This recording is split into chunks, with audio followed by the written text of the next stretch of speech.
The Banda Islands Massacre of 1621 stands as one of the earliest examples of corporate-backed colonial violence. The Banda Islands were a small group of islands in present-day Indonesia, rich in valuable spices. Nutmeg grew almost exclusively in the Banda Islands during the early 17th century. European powers saw control of nutmeg as control over enormous wealth. The Dutch East India Company aimed to dominate the global spice trade. Profit became the driving force behind Dutch expansion in Southeast Asia. The Bandanese people had traded freely with multiple foreign merchants for generations. They resisted exclusive trade agreements imposed by foreign companies. The Dutch demanded monopoly control over nutmeg production. The Bandanese rejected surrendering their independence. This resistance angered Dutch colonial authorities. Dutch leaders framed resistance as rebellion against rightful authority. Jan Pieterszoon Cohen became the chief architect of Dutch policy in the region. He believed violence was justified to secure trade monopolies. Cohen viewed indigenous autonomy as an obstacle to profit. Military force was prepared to break Bandanese resistance. Dutch troops landed on the Banda Islands with overwhelming firepower. Villages were attacked under the justification of restoring order. Armed soldiers hunted Bandanese leaders accused of defiance. The campaign was framed as punishment for disobedience. Many Bandanese were captured and interrogated. Confessions were extracted under torture. Accusations were used to legitimize mass executions. Public beheadings were carried out to instill terror. Fear became a deliberate tool of colonial control. Entire communities were targeted rather than individuals. The massacre destroyed the social structure of Bandanese society. Thousands were killed within a short period. Survivors fled into forests or attempted escape by sea. Those captured were enslaved or deported. The islands were effectively depopulated. Families were torn apart permanently. Traditional leadership was eliminated violently. Cultural knowledge was lost with the deaths of elders. Sacred sites were destroyed or abandoned. The trauma reshaped Bandanese identity. Dutch forces seized control of nutmeg plantations. The land was reorganized into plantations owned by Dutch planters. Enslaved laborers from other regions replaced the local population. The Banda Islands became a controlled production zone for European markets. Nutmeg prices rose sharply in Europe. Profits flowed to Dutch investors and merchants. Corporate power was enforced by military violence. The Dutch East India Company functioned as both business and army. Trade contracts were backed by guns and gallows.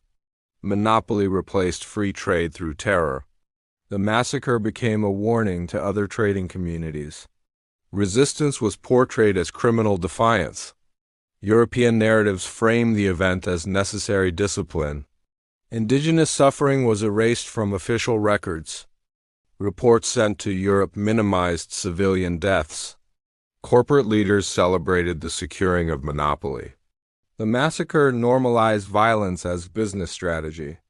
Economic success was measured without moral cost. The Banda Islands became a symbol of ruthless trade empire building. Colonial authorities justified brutality as stability. The event demonstrated how commerce could drive mass killing. The spice trade reshaped global power structures. Small islands became centers of world economy through violence. European wealth was built on distant suffering. The Bandanese voices were silenced in historical accounts. Survivors carried trauma across generations. Cultural continuity was broken by depopulation. Memory of the massacre survived in oral traditions. The land bore silent witness to erased communities. Modern historians reassessed Dutch colonial violence critically. The Banda Massacre became a case study in corporate colonialism. It challenged romantic narratives of early global trade. The massacre revealed how monopoly demanded coercion. Economic ideology justified physical elimination of resistance. Trade networks became tools of domination. Violence was organized systematically, not randomly. The company used legal language to legitimize killing. Colonial courts staged trials to justify executions. Justice became performance rather than protection. Law served profit over human life. The massacre demonstrated early modern globalization's dark side. Consumer demand in Europe shaped distant violence. Ordinary buyers unknowingly funded atrocities through spice consumption. Global trade connected kitchens to killing fields. Nutmeg became a symbol of blood-stained luxury. The spice carried hidden human cost. Corporate branding masked brutality. Success stories erased massacred communities. Colonial records focused on yields and shipments. The dead were reduced to obstacles removed. The event foreshadowed later colonial extraction regimes. The Banda Islands became a template for monopoly enforcement. Corporate armies spread across Asia using similar tactics. The logic of domination repeated across colonies. Violence became normalized as economic policy. Colonialism blended commerce with conquest seamlessly. The massacre revealed the fragility of indigenous autonomy. Sovereignty was dismissed when profit was at stake. The Dutch East India Company wielded state-like power. Private profit controlled life and death. Corporate governance replaced local self-rule. The Banda Islands became property rather than homeland. Territory was redefined as asset. People were redefined as labor units. The massacre challenged myths of peaceful trade expansion. Empire grew through deliberate cruelty. Violence was planned, budgeted, and executed. The massacre was not accidental chaos. It was a calculated strategy to secure monopoly. The Bandanese resistance was framed as treachery. Moral responsibility was displaced onto victims. Blame was shifted to those who resisted domination. Corporate language sanitized bloodshed. Official correspondence avoided naming massacre. Euphemisms replaced truth in records. The silence protected reputations. Memory survived despite archival erasure. Oral histories preserved grief. Cultural mourning outlived official silence. The Banda Islands massacre shaped regional fear of Europeans. Trust between traders collapsed permanently.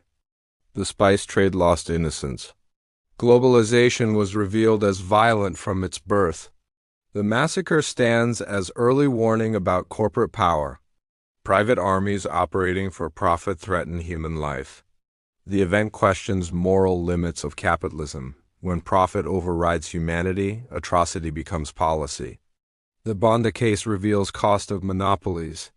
Competition elimination becomes physical elimination. Markets were enforced with massacre. Corporate sovereignty displaced indigenous sovereignty.